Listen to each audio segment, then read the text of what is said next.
done with its direct exam and has passed Mr. Maka for cross-examination? That's correct. Mr. Kudo, you prepared? Proceed. We don't have any cross-examination questions. I just wanted to express our gratitude to this particular speaker for his efforts in helping young people in the LUC Hoopili area. No questions. No questions. Let me just re-swear. Sure. Do you affirm the testimony you're about to give will be the truth? Okay. And just state your name again. My name is Gary Mamaka IV. I reside in Nanakuli. Dr. Dudley? Mr. Firth, are you aware that the average farmer on Oahu is 55 years old? Correct. I think a fraction older, actually, but yeah. And it's often said that they are all dying off and that young kids don't want to farm. Can you respond to that? I've heard that said at neighborhood board meetings. Yeah. In my experience, farming with a group of young people that are roughly college age, between 17 and 25, and then running school gardens in intermediate and high schools, there's certainly a perception amongst that age group that farming is for poor people, for uneducated, and I've heard teachers and school principals say that as well. And can you tell us about Ma'o Farms and how it's set up and how it relates with students?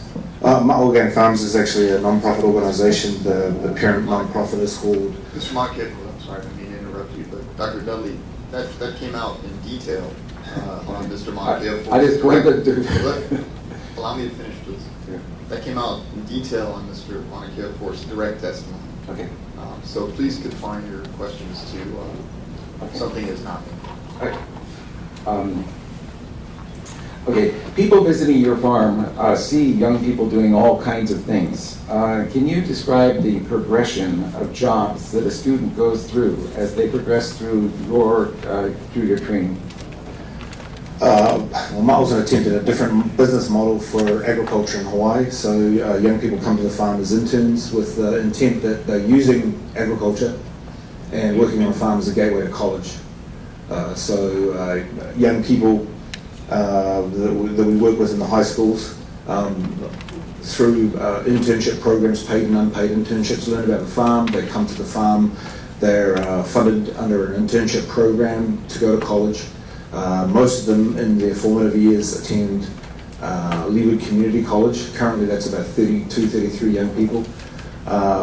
What we found is as the farm has grown, we started with 5 acres, we're now 24 acres, that some of those young people actually like to farm and want to continue farming. So they've been rehired as farm professionals funded by the farm revenues. So we currently have 5 young people aged between 22 and 27 who attend the University of Hawaii, either Manoa or West Oahu, and they run the organic farm business operations. Okay. And tell us, what are the principal problems these young people are going to face today in becoming farmers? Well, I mean, you know, they to become a farmer in Hawaii, I mean, that could take up a whole day's testimony, but if you could see someone coming out of, say, for example, in comparison to the culinary arts program at KCC, how would it be for them to start their own restaurant? So they'd have all the same problems. How to finance that restaurant, whether they have enough experience or not to start that restaurant. So you can imagine that a young person with some farming background, either through college or through his parents or through working in the community, is still going to have the same problems starting up their own business. On top of that, we have the obvious problem of access to land. Whether it's available or not is one issue, whether it exists in the community is the first part of it. The second part of that, whether it's leasable, whether it is you can purchase it, and then the next step, I guess, is the figuring out how much it's going to cost you to get a piece of land ready to farm and make money and pay the bills. Okay. And have you looked for land for your students?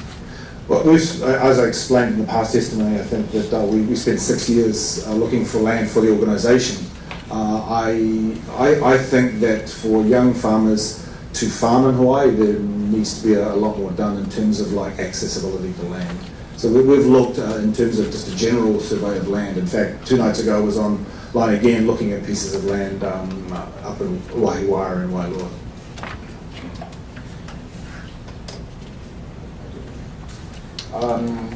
Can you describe any connections that Ma'o Farm has with Leeward Community College? We have a collaborative partnership with Leeward Community College that we send our young people to LCC. So the partnership involves recruiting young people, particularly from the Waianae Coast, to college. It involves retention of those young people, counselling young people.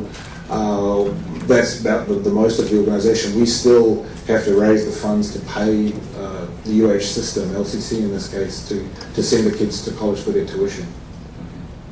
And do you have any program with the University of Hawaii West Oahu? We have developing programs with UH West Oahu for their new campus, which include now a degree program in agriculture, connecting Hawaiian studies, agriculture, botany, and social enterprise. The new campus is supposed to be finished for the incoming semester, fall of this year. We've been working with Jean Awakuni and some of the professors over there to replicate a program at UC Santa Cruz in agroecology with the goal that it will create more young farmers. And Jean Awakuni has pledged to dedicate 10 acres on that campus to an organic farm. So you will be farming on their campus? That hasn't been decided yet. When we went to UC Santa Cruz, it's the university that farms their land. They have 2 farms, one 25 acres and one 2 acres, and the university farms that system. We're supporting them unpaid at the moment in terms of getting young people to college. That's our motivation, first and foremost. The secondary motivation is definitely to farm more land. As I pointed out in the past testimony, there's this giant demand for locally produced products and an inability to supply that demand. So that's a secondary but very important issue that we face, and we're working on that. Okay, thank you. Speaking then about the UH West Oahu program, how large do you think that program could grow? We just submitted a grant to the US Department of Agriculture to do 3 years of formative development, which include hiring professors and building out the program. By the time it's built out, the idea is to accept 75 students into the program each year. That's the degree program. We'll also run a 6-month apprenticeship, managerial apprenticeship program in organic agriculture, where we'll accept probably 12 to 16 people for a 6-month professional apprenticeship. And those are programs that are modeled off, as I said, UC Santa Cruz. And then, isn't the University of University of Hawaii West Oahu next door to the Ho'opili property? Yeah, when you drive down the road, heading Makai, University of Hawaii's on the right-hand side, and the bulk of the land is on the left-hand side, so across the street. Okay. And are there ways that you see in the near future, or the far future, how those farms, Jeff's Farms and Balloon Farms, being the farms on the Ho'opili project, how they might become involved with your program at UH West Oahu? Well, the problems of attracting people, young people especially, to farming as a career are sort of well documented in the press. Balloon Farms has had some problem with that, obviously. We don't have a culture of getting young people to work in those careers. They're thought of still to this day as a remnant of the plantation era, where they're not lucrative and they're entry-level positions, and they sort of stay that way. We've tried to show that agriculture is a much more dynamic industry, that there's leadership positions involved. My experience in New Zealand is that independent entrepreneurs farm a range of different products and make very lucrative careers out of it, and that it can be tied to the education system as well. So there's a need to have educated young people on farms producing our food. Okay. And have you heard recently that the Balloon Farms might be moving to another property? Yes, I saw it in the newspaper. And presuming that's the case, would you see them moving as a positive thing as far as the opening up of more property?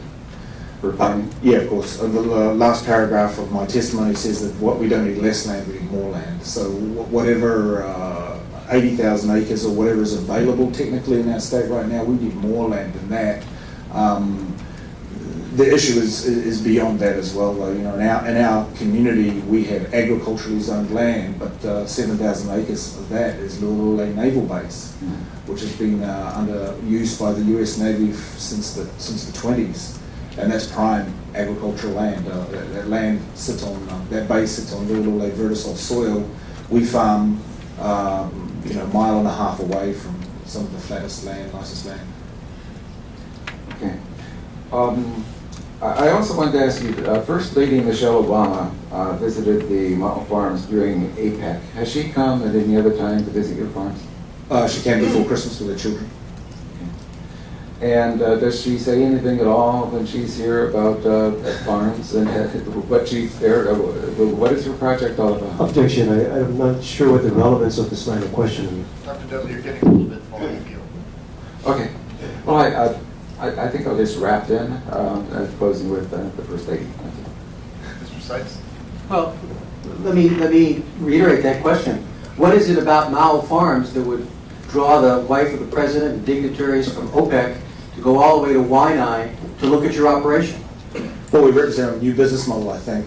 One that produces food, one that grows young people into college positions, one that's changed the stereotype. Our community has a stereotype that young people are criminals, that they're dangerous. The school system produces young people that still, when they graduate, need remedial classes just to get to community college. And so our public school system is not working for our young people. So she saw the nexus of agricultural production, health, education, land use, if you will, as a place where the 21st century needs business models like this, I think. And in fact, isn't it true that your farm is a model not only locally and nationally, but internationally, as evidenced by the OPEC interest in what you're doing?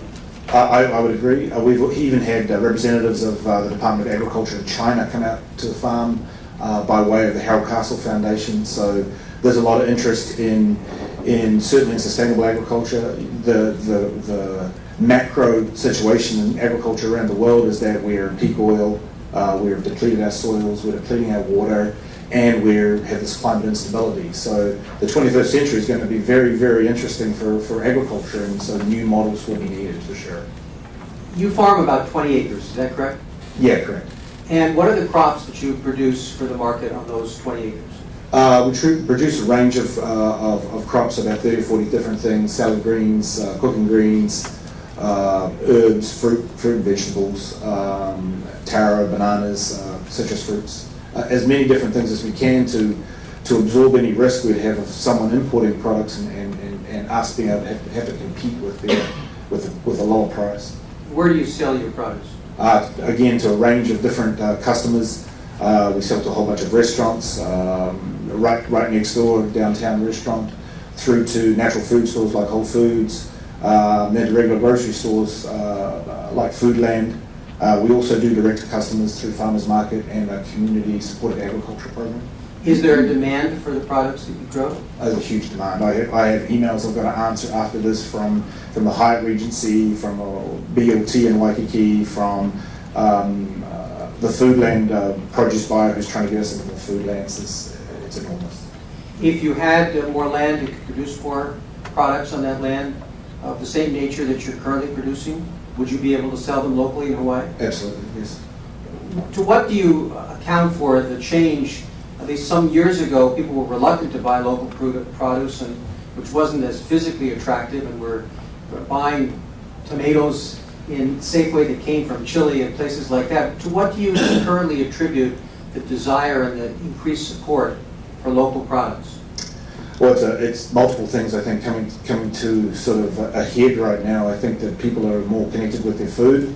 You know, things from the Food Channel on TV to people wanting to go home and cook for themselves. I think there's people are concerned about what their kids eat. There's a lot of information out there. I think locally in Hawaii, we understand that buying local food is good for the economy. I think more people understand that. I think there's a freshness that's important. I think 5 or 6 years ago, Hawaii Farm Bureau started the first farmers market that was really focused towards 100% locally produced products. That helped to change people's conception of things. I think then the advent of Whole Foods, which was thought of as the place where wealthy people go, but we've got kids on the farm who go and buy products there because they recognise they're a better quality and they're willing to pay a little bit better. So I think the quality's improved. I think people's perception of where agriculture is at has improved, and I think that's opened the door to this enormous demand. Do you also believe that there is an increased awareness of the necessity for food self-sufficiency here in Hawaii? Well, that's a critical piece of the written testimony they provided. That's well documented by the state, well researched by the state. We have both a problem of an immediate problem if there's a natural disaster or, God forbid, a terrorist act or something like that. Then there's the next level of like just if we can't grow ourselves, if we don't have the institutions, if we don't have the young people, and then on top of this, if we don't have the land. So my interest is having accessibility to land for this particular case. And you are, as Dr. Dudley asked you, familiar with not only the land that's an issue here, but what's grown there currently, correct? Somewhat familiar, yes. Yeah.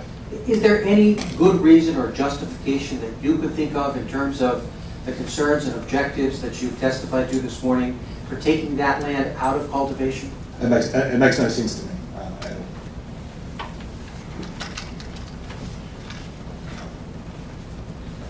Thank you. I have no further questions. Ms. Dudley, Director? None. Commissioners, questions? Commissioner Judge? Good morning, Mr. Montefiore. Were you here when the petitioner's agricultural witness, Ruth Flash, testified? I wasn't here. Okay. I'm just trying to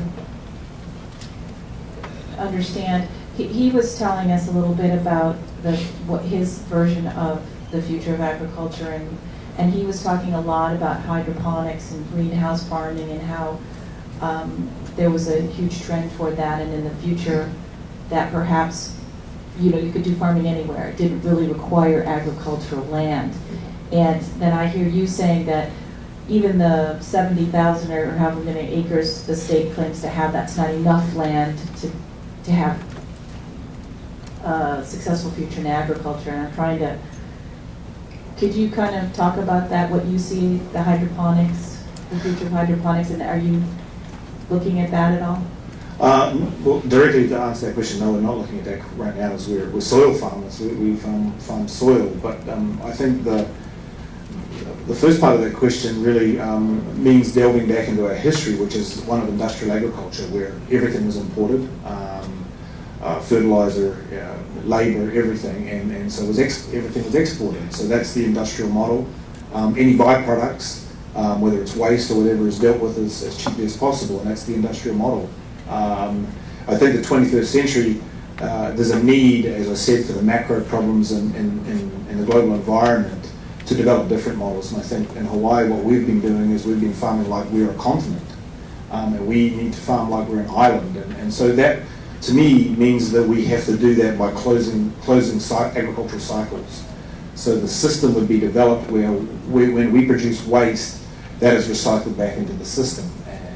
That would be, for example, having a chicken farm and reusing the chicken manure, which to some degree occurs, but in a patchwork right now. So hydroponics and those kinds of industries would fit into that. The problem is that we hear sometimes that we only have 10 days or 12 days food left on the islands, but what about how much fertilizer do we have? That's important as well. And so we rely on all of these things coming in containers into the island. So if we really wanted to farm to feed ourselves and to make ourselves food secure, we would figure out the system as a whole, and land like this is part of that system. You need large amounts of land to farm. And I think also there's a quality of life issue as well. We put young people back on the land because we think they're disconnected from the values associated with farming and the values associated with the earth. And we tell young people that their kuleana is to malama the land for a lahaina, and that's to not just love land, but love the land which feeds us. And so there's some cultural reasons we do that. I think also, as we've seen, especially in the last 5 years, the connection to the tourism industry. 10 years ago, if I called anyone in Waikiki to sell vegetables, they would have laughed me back to Waianae. Now we have those calls coming in, and we can't keep up with those, like the Hyatt Regency that called a couple of days ago. So I think we have Japanese tourists calling us all the time to come out to Waianae. To come out to Waianae, I should underscore that. Yeah, 10 years ago, tourists were told not to go to Waianae. So there's definite changes in agriculture that are needed. I would argue that the industrial model is not going to work in Hawaii and it's going to cause us more problems that we care to deal with. Commissioners, any other questions? I have a question for you. Just want to kick off. Good morning again. There's recently some information in the newspaper indicating that the petitioner had come to some sort of tentative agreement with Full Farms on the North Shore to be a tenant in their urban agricultural plots. I was just wondering if you have any observations on that. Well, I read the same story that you did. I've been in meetings with Hope Farms. For example, the mayor called a meeting with small farmers to get input on what problems small farmers face. And I think there was a common theme of if we wanted to grow, how were we going to grow? And that was probably about 3 months ago. Laura Thielen called that meeting. Shin and Neil Ho discussed their problem, which was they had 50 acres in production, I think, and 3 or 4 leases. Most of them very short-term leases, and all with clauses where the owner could put them off the property within 6 months if they had a better use for the property. So they were looking for land, and in the current state of affairs, with demand being what it is, you have to take what you can get in some cases, and it doesn't surprise me that they are working with those folks. I think from what they said, they need much more land than 18 acres. They wanted more than the 50 acres they had. I don't know whether that they're going to continue farming the land or not. Maybe there's some pressure from that land. The issue we face, I guess, is that it's very easy to, if we are making some money and enough to run their operations, is just to do what we do and not grow at all. And so I think in terms of a state and a municipality of Oahu, where we have most of our population, if farmers get to the point where we'll say enough already, we'll just be happy with what we've got. And entrepreneurially, we decided not to grow anymore. I think we've reached a threshold where we have a big problem. And I sense that we're somewhere near there now. The direct answer is I think that people will take whatever land they can get. In our community, and we have neighbours that are farming basil on very short-term leases. They're growing basil very aggressively, using a lot of inputs, producing as quickly as they possibly can, and exporting it all. And the word in the community is, in Lululai Valley, is those guys will take a 3-month lease to turn around basil and get on and off the land as quickly as they can. They've offered to lease our land from us. Yeah. Thanks for your testimony.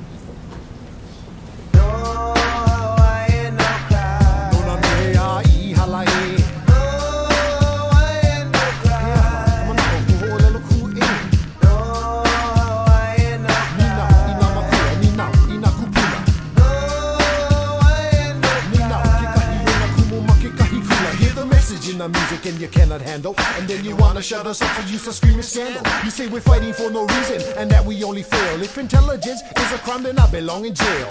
No more watching the world go by, my friend. Somebody gonna die if I see my tutu cry again. Hawaiian man, Hawaiian land. I rap there for YM, and if you ask me why I rap Hawaiian, then I tell you cause I can. You cannot understand, so you start dissing. The last person that tried to shut me up is still missing. This is the land, so tell me why must we pay rent? If I happen to ignore you, it's because you're ignorant. Pidgin is the dialect that I select when I talk. Ikia oike o little Hawaii, but tell me, can you walk the walk? You say library, I say library. I tell you why I call it the library, cause that's where they bury all the lies you can't believe. Everything you read, the words of our kupuna is all you really need, and then you tell me that I'm arrogant because I call you ignorant. When it's apparent that you're blaming me for your stupidity, when you should blame your parents. Pilgrims, that's the way it is, not prejudice, I'm just telling it like it is. My words upset your belly just like indigestion. To snap or not to snap, that is my question.